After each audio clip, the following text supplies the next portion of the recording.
Salut, c'est Marion et bienvenue sur la chaîne. Aujourd'hui on se retrouve pour un tag et j'avais envie de répondre à un tag Pocket Jeunesse qui est sorti au mois de mai. Il s'agit du tag Les belles couvertures. Si vous êtes comme moi et que vous êtes un petit peu superficiel quand il s'agit des couvertures des livres, forcément ce tag est fait pour vous et j'espère vous montrer de belles couvertures en répondant à ce tag. Alors on s'y met tout de suite. Quel livre de votre bibliothèque a selon vous la plus belle couverture? Pour répondre à cette question, j'ai choisi Passenger d'Alexandra Bracken aux éditions Milan. C'est le premier tome de la saga qui est sorti récemment en français au mois de février. Et je trouve juste cette couverture sublime. Pour moi, c'est la plus belle couverture de ma bibliothèque. Elle est vraiment magnifique, j'adore la couleur, j'adore le côté brillant ici sur le titre. Franchement, c'est un sans faute. Deuxième question, quel livre vous fait très envie à cause de sa belle couverture? Et là, j'ai décidé de parler de Belle Époque d'Elizabeth Ross, dont je vous mettrai la couverture juste ici.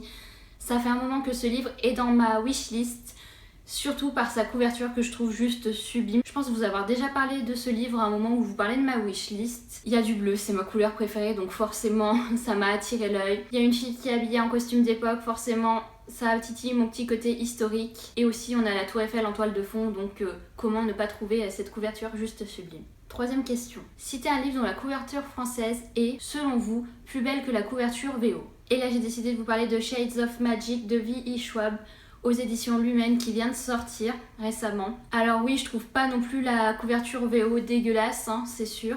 Je la trouve vraiment jolie, mais je trouve la couverture française plus jolie. Parce que j'aime bien avoir des personnages sur les couvertures, tout simplement. Et oui, on parle seulement des couvertures, mais il faut quand même faire un petit focus sur le dos qui est juste magnifique. Je sais pas si vous allez bien le voir. Mais voilà, la couverture et le dos font partie intégrante du livre. Et pour moi, il y a eu un gros travail sur cette couverture, sur le modèle français. Donc forcément, je trouve la VF plus jolie que la VO. Question 4. Citez un livre dont la couverture VO, selon vous, est plus jolie que la VF. Et là, je vais vous parler de Rebelles du désert d'Alwyn Hamilton, qui est sorti aux éditions Pocket Jeunesse, que je vous montre juste ici en français. C'est pas que la couverture, je la trouve moche, au contraire, je la trouve aussi jolie en français, mais je trouve que celle en VO est bien plus jolie. Et je vous la mettrai juste ici. Je remarque qu'il y a eu beaucoup d'efforts faits quand même sur la couverture en français, mais cette couverture en VO est tellement sublime que ça me donne juste envie d'acheter le hardback le plus rapidement possible. Surtout que là, l'attente du deuxième tome commence à se faire ressentir. J'ai vraiment hâte de poursuivre les histoires d'Amani. J'ai vraiment hâte de savoir qu'est-ce qui va lui arriver. Question 5. Citez un livre dont la couverture reflète parfaitement le roman. Et pour répondre à cette question, j'ai décidé de vous montrer Ceux qui n'ont pas pu nous prendre de Ruta Sepetys aux éditions Gallimard Jeunesse, collection Pulp Fiction. Je vais vous montrer cette couverture un petit peu plus près, mais je vous en avais déjà parlé en plus dans un update lecture assez récemment. Et voilà, je trouve que ça correspond vraiment avec le roman. Ils ont essayé de tout leur prendre, mais au final ils se sont battus pour leur vie, ils ont tout fait pour la garder, et rien que le fait que sur la couverture on aperçoit une petite pousse qui arrive à pousser à travers la neige fait qu'elle non plus n'a rien perdu et a tout fait pour grandir et s'épanouir. Question 6. Citez un roman dont la couverture n'a aucun rapport avec l'histoire. Et là je vais vous parler de Nos cœurs en désaccord de Crystal Sutherland aux éditions Pocket Jeunesse, dont je vous mettrai la couverture juste ici parce que je l'ai donné à Mode, parce que je ne voulais plus le garder dans ma bibliothèque et que le prix de revente était dérisoire, donc autant en faire profiter quelqu'un. Et voilà, j'avais été super attirée par cette couverture que je trouvais juste sublime.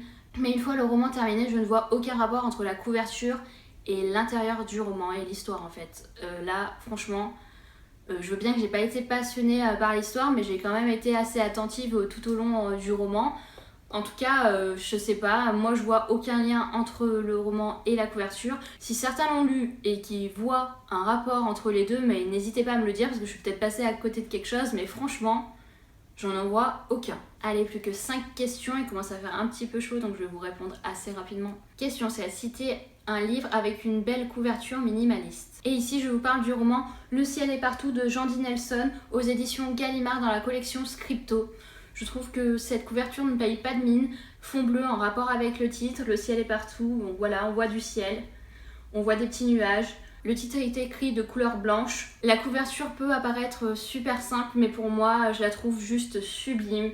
Je trouve qu'elle est totalement en accord avec le roman en plus. Et voilà, si vous ne l'avez toujours pas lu, franchement, foncez pour ce roman parce que ça a été vraiment un coup de cœur pour ma part.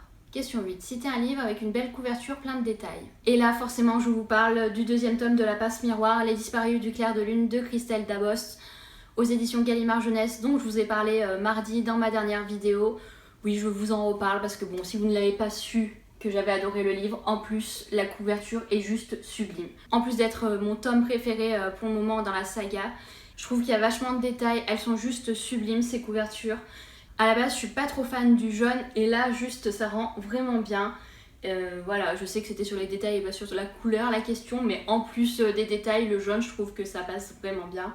Et voilà, enfin vous savez mon amour pour ce deuxième tome. Si vous n'avez toujours pas vu ma vidéo sur mon update lecture de ce deuxième tome, je vous la mettrai en barre d'infos. Citez un livre avec une belle couverture qui fait apparaître au moins un visage.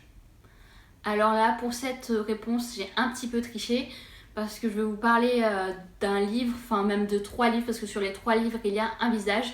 Mais le visage à chaque fois est partiellement caché, mais ça compte quand même pour la question, je pense. Et je trouve juste ces couvertures sublimes. Je vous parle évidemment d'Effacé de Terry Terry aux éditions La Martinière Fiction. Je trouve juste la couverture de ce premier tome magnifique. Voilà, on a bien le visage, hein, mais on n'a pas les yeux, effectivement. C'est pour ça que je vous avais dit que je réponds à la question un peu de manière détournée, je pense. Mais voilà, ils vont dire un visage, ils vont pas dire un visage sans les yeux, sans quelque chose. Il y a aussi le deuxième tome Fracturé, où pareil, on aperçoit le visage et il nous manque quand même la partie basse du visage. Qui je trouve aussi cette couverture sublime. Et le dernier tome Brisé que je n'ai pas encore lu, et là aussi un visage sur la couverture, un visage partiel. Voilà, je trouve juste ces couvertures sublimes, je l'ai déjà dit 3 fois pour les 3 couvertures, mais c'est vraiment des couvertures magnifiques. Peut-être cette dernière couverture qui me plaît le moins parmi les 3, mais bon voilà. Si vous n'avez toujours pas commencé cette saga, franchement allez-y, je la trouve vraiment super et il ne me reste plus que ce dernier tome à lire. Question 10. Citez un livre avec une belle couverture qui est majoritairement de votre couleur préférée. Et là j'ai choisi La Loi du Cœur d'Amy Harmon aux éditions Robert Laffont Collection R. Ma couleur préférée est le bleu et voilà, je trouve juste ces couleurs magnifiques. Je trouve cette couverture juste sublime. Il y a une belle association des couleurs. Le seul problème que je rencontre avec ce livre, c'est que je l'ai abandonné en cours de route parce que je n'accrochais pas et que voilà, j'avais pas envie de me forcer sur le moment.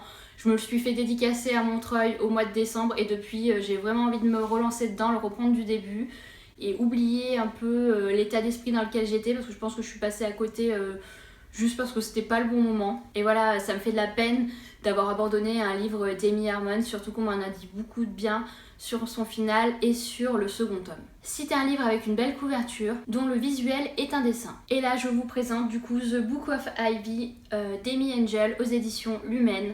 J'adore le travail au niveau des couvertures des éditions Lumen, donc je vais vous présenter un autre Lumen, voilà pour cette question. C'est un dessin. J'avais en plus adoré le premier tome, ça a été vraiment un coup de cœur pour ma part. En tant que fan de dystopie, franchement vous ne pouvez pas passer à côté de ce livre-là. Je trouve que ça représente vraiment l'histoire, le dessin est juste sublime, je sais pas du tout de qui c'est.